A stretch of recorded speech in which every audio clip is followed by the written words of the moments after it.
I'm very happy to be here. This is my first business trip post-pandemic. This whole conference is to talk about how innovation and entrepreneurship can address the climate crisis. I'm going to do something very dangerous in a live audience. Let's see how it goes. Oh, back. It's good. Okay, so I'm going to ask you all a survey question.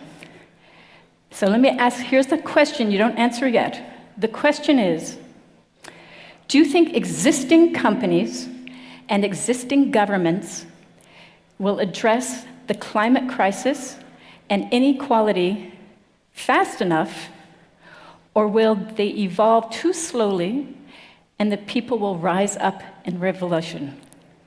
So my question is going to be, do you think the future, the next 5 years, is one of evolution or one of revolution? So everyone close your eyes. It's going to be anonymous. I first gave this quiz at the White House. So everyone close your eyes. If you believe the future is one of evolution, please raise your hands. Okay, hands down. If you believe the future is one of revolution, please raise your hands.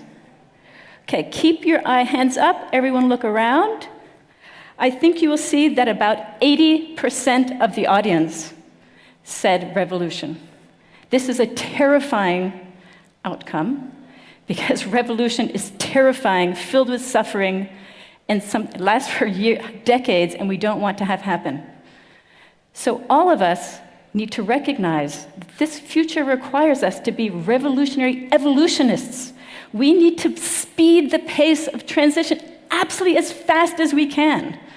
And so why I wanted to do this survey also is for you to know that in your heart, you know we have to move fast. That and you could see around you, 80% of you could see around you that you have colleagues who also believe we need to move really, really fast. So move as fast as you can. Our job through innovation is to move quickly and to get the job done. And so my talk today is about building the world you want to live in. And this has really been the focus of my work for the last 20 years.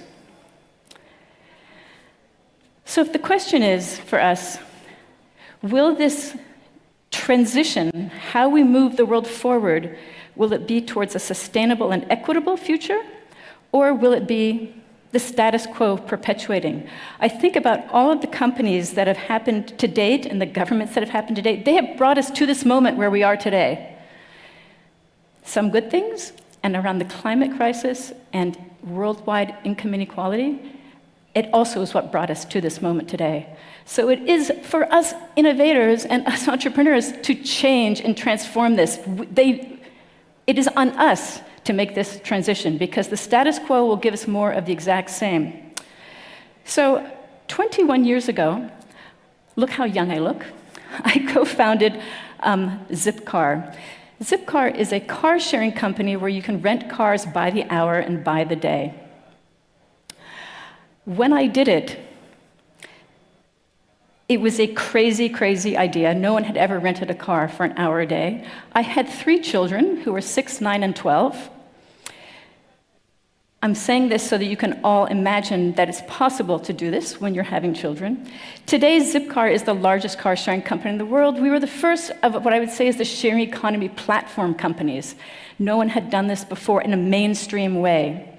And when I was doing it, everyone thought, that's a crazy idea. This will never, ever work. And why did they think it was a crazy idea? Because they were part of the status quo.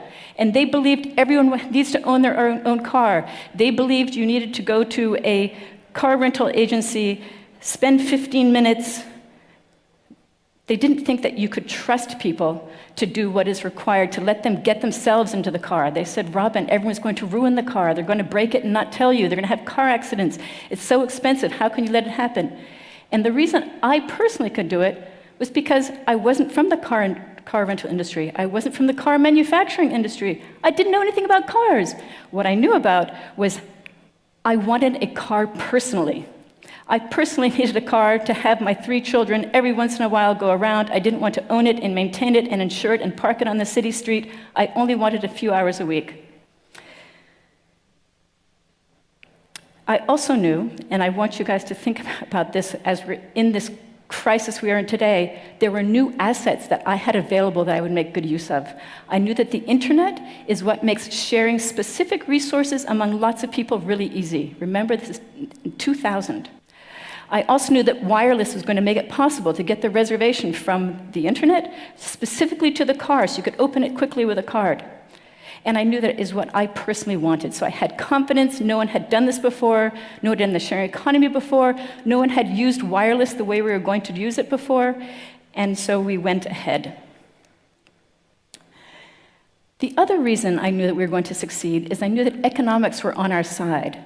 In the olden days, which still persist today, you had 2 ways to buy a car. You could own your own. It's the second most expensive asset anyone owns. But you only use it 5% of the time, and it is idle 95% of the time. On average, it's about 8,000 euros a year to own and operate a car on average.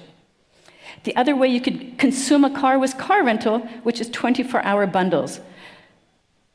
If you wanted it for 2 hours or for 26 hours, you still had to buy 1 day or 2 days. So I knew the economics were on our side. If I could get in there, everyone was always paying too much for cars, and I would let them buy just what they wanted.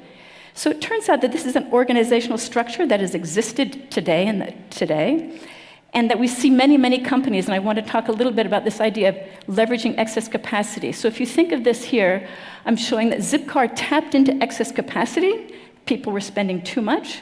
We built a platform for participation. Everyone could get to the car without any middlemen. They could just buy it by the hour, and we invited everyone to participate. And if you think about this, this is what smartphones and apps are today.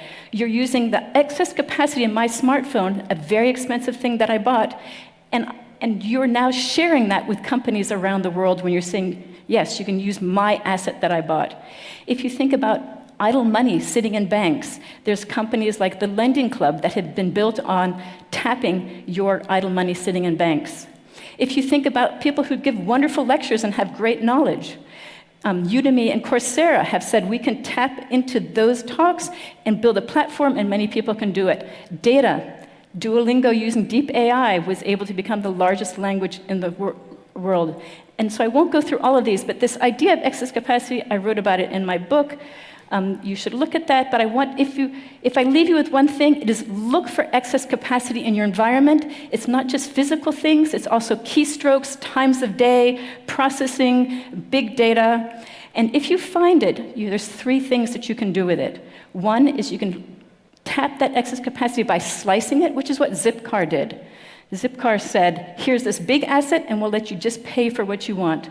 Or you can aggregate it, which is what Airbnb and Waze have done. Airbnb, millions of little places around the world, they put onto one platform with one insurance product, one way to pay and to communicate. Or the most incredible one is you can open up that excess capacity, which is what big data does. It says, here's this amazing data. You can use it however you want. We've already paid for it. It's excess capacity. And entrepreneurs around the world have been making use of that. And I would say GPS is another example of that. So if I come to this, let me just see if I've tapped all the points that I wanted to touch today. If I think about Zipcar, what was it that made it sustainable?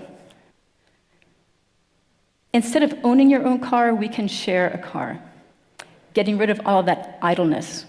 Each car in a well-used car-sharing company is used by 30 different people. And each car replaces 16 private cars on the street, 16 private cars, 16 parking spaces, and 16 cars that are eventually going to go into landfills. So we have been able to make this asset something that is incredibly good for the environment. And for people, it's better for them, because if you don't need a car to get to work, your car is sitting there in the driveway costing you, or on the street, costing you a huge amount of money.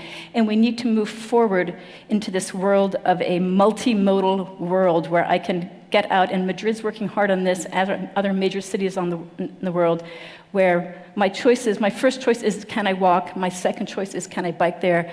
Then can I take transit? And then if all of those things fail, what other shared motorized vehicles do I take? Do I take a taxi? Do I take my own private car? And Zipcar and car sharing is one part of that multimodal world. So for me, when I was thinking about doing this company, and I thought, should I do this company or another company? It's hundreds of hours of work. It's going to be years of my life dedicated to it. I knew, and I want you guys to do as you start your own companies, know that I would do this thing because this thing I was creating belongs in the future sustainable and equitable world. This one thing must be part of our future. And no matter what you're working in, I work in urban transportation, but no matter what field you work in, you cannot say, oh no, in my realm, I am not, fossil fuel has nothing to do with me. We live in a fossil fuel soaked economy. There is no company, no idea, no business that doesn't have fossil fuel in it.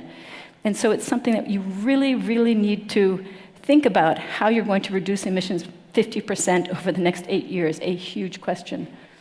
So to close, we need to be building the world we want to live in, and the world we want to live in is one that is sustainable, equitable, and just, where we trust people, we believe people will be doing the best things, and we'll work hard at that every day, each of us is through our actions building this future. And so really, this is an exciting conference. You get great ideas. Have confidence. Each innovator is the right person for a certain thing, given your life experience. When I founded Zipcar, I was the right person to do that job, and that's why I succeeded. And so each one of us has our own specific life experience, our own specific education, and we are right for something. And so I want to encourage you all, choose and find your right thing, and make our world a better place than one we want to live in. Thank you.